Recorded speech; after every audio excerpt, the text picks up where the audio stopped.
And now, as we wrap up the program today, I'm going to call on my friend Mark Penn, president and managing partner of the Stagwell Group and chairman of the Harris Poll. We talk a lot about polls. Mark, I don't know if you heard me joking about you earlier. You may be the only pollster that's out publicly right now. But you know, I'd love to I still believe in you if I don't believe in polling. But tell us what we learned from this election, how you saw it. I also shared with the audience something you taught me at the Republican National Convention, that every race comes down to either fish and steak or mango ice cream versus chocolate mint. So what were the choices this time?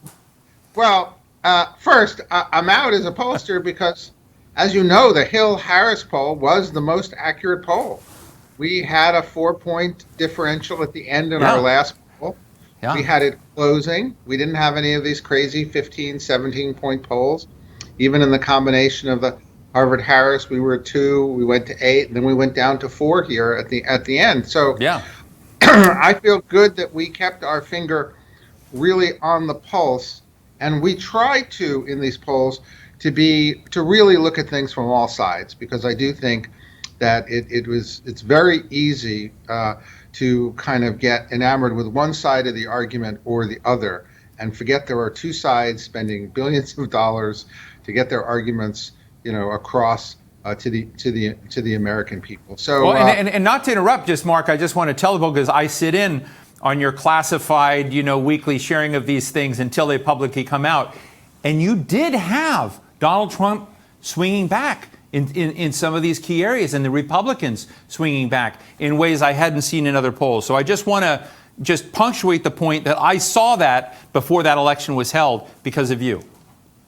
Yeah, and look, I think that everybody has to have a reckoning here that the country is a little bit more conservative and a little bit more Republican than almost all the polling models have. Most polling models have 5 to 7 points more Democrats than Republicans, and it's quite clear that number is really maybe 2 points. And to the extent that all the polls are off that are being published by the media, they're giving a depiction of America and of issues that isn't true.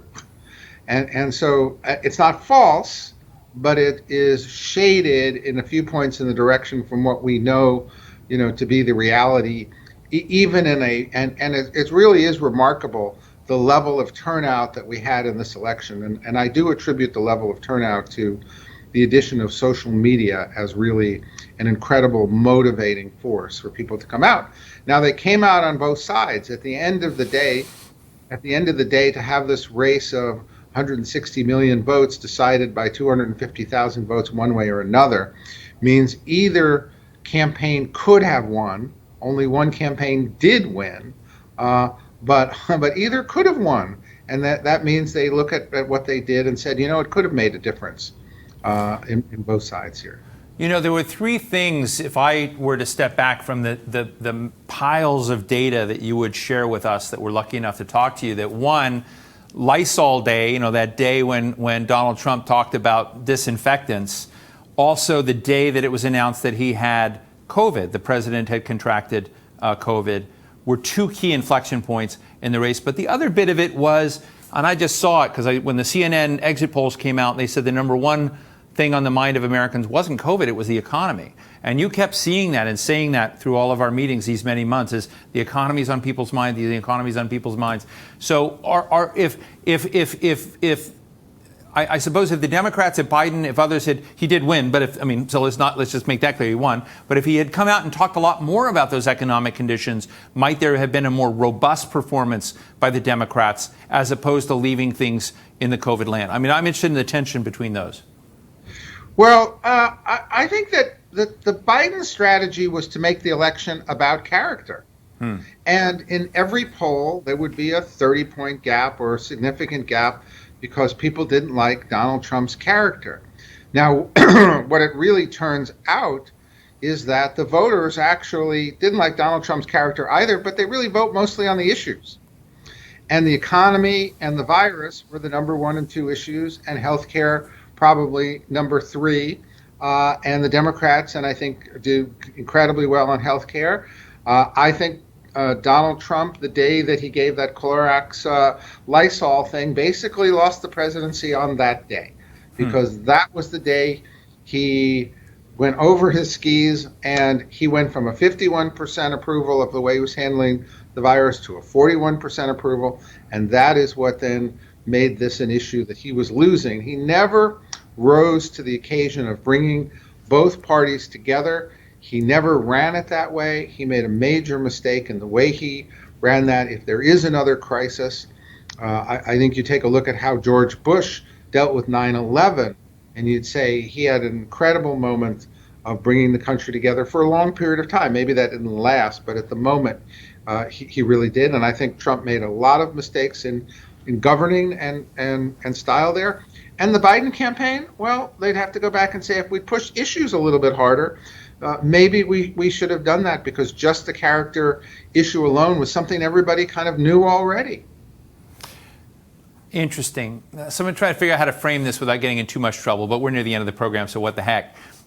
Is there generational tug of war going on about how the different younger generation, older voters see the choices out there, or is there generational kumbaya from what you've seen? No, there is a vast gap in the generations in a lot of issues.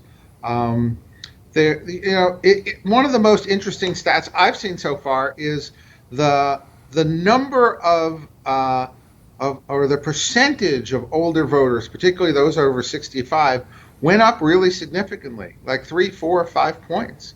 And so older voters played a larger role in this election. The percentage of voters in the younger groups actually declined. Their diversity increased. White younger voters actually went for Trump, but overall younger voters were much more diverse. And so so you really had younger voters strongly Democratic. Older voters were just about the same, 2 points more Democratic, but there were a lot more of them, I think, in this election, and they balanced out the strong youth vote for Biden overall. And even if Trump did a little bit better with some of the voters of color, the fact that there were also 3 or 4 points more voters of color, right? If you look at it, that also meant that tipped the scales the other way against Trump. Remember, overall, the more things changed, the more they stayed the same. Very little changed in this electorate between 2016 and 2020, much as we thought that this was going to be a vast change election. It was not. Fascinating. One of the discussions I've had with my friend Nancy Lamond, who was on earlier many times, is, the idea of this kind of came from the fact that I had this notion, and I'm going to, folks, I admit this, I'm going to say this a politically incorrect way, but that the least powerful woman in America, scrambling to pay the bills, caregiver, trying to hold rent and, paying off, paying for pharmaceutical products and whatnot, trying to keep, their drug prices and all of this stuff together, is actually the most powerful voter. Like that person who's over 65 trying to hold that together, turns out in our Americanism that she says she's going to vote, she's going to turn out and vote. It's just a really interesting correlation. And I'm just interested in, as you look at that, were there any surprises in the priority map of that, or was that also the same? Is it financial stability, healthcare? Is there anything that came out to you that was different with the older citizens in this country, particularly female older citizens? Yeah, I mean, I don't think that it was a lot different than we expected. I think that that, as I said, a little bit more Democratic than it was. Obviously, I think the virus and healthcare played a larger role in that. If anything, there was even a little bit more concern about the economy than I expected. So I don't think that. I think that it was not a surprise vote in the least. I think that we were tracking that. I think some of the surprises here. We knew that suburban voters were going more to the Democrat. We knew that older voters were going more to the Democrat. But the entire election didn't really move more to the Democrat. In fact, compared to the midterms, it really shrunk the margin back down to where we were a couple of points ago. So we're really splitting hairs. let me go back. This was not a surprise election. I think maybe Latinos in Florida were more of a surprise, but last time very few people noticed that it was the Cuban vote that really did put Trump across the line. Last time, I think he expanded, that vote with the Venezuelan vote and other Latin American ethnic votes. I think he was able to do better in Florida, but not necessarily in Nevada and Arizona. I think that remember, when there was really an 8-point election, like I ran with President Clinton, we took all of these states, Ohio, Florida, Nevada, Arizona. I mean, we took 359 electoral votes. This is not that kind of landslide, much as it was predicted. 359, that's fascinating. Just finally, Mark, to get back to that fish and steak or mango versus chocolate chip, did Kamala Harris change the choice at all in your mind? And as you look forward, I know you're not a speculator, but I'm going to ask you to speculate a little bit as you're thinking about polls and questions. What does her now being in the vice president's role and also in the White House? Remember, Walter Mondale was the first vice president to actually have a desk in the White House building. So she will have a desk in the White House building and operating there. But how do you think that might change the framing of as we look at politics and what some of the questions would be? I think we don't know yet. I think that, as always, the presidential candidate at the top of the ticket really, really made the difference. And I think that obviously, I think just as we thought Al Gore was a really powerful vice president in the Clinton administration, I think you're going to see Kamala Harris also seen as being a kind of a powerful force within the administration. I think the American public knew that. I think they factored that in.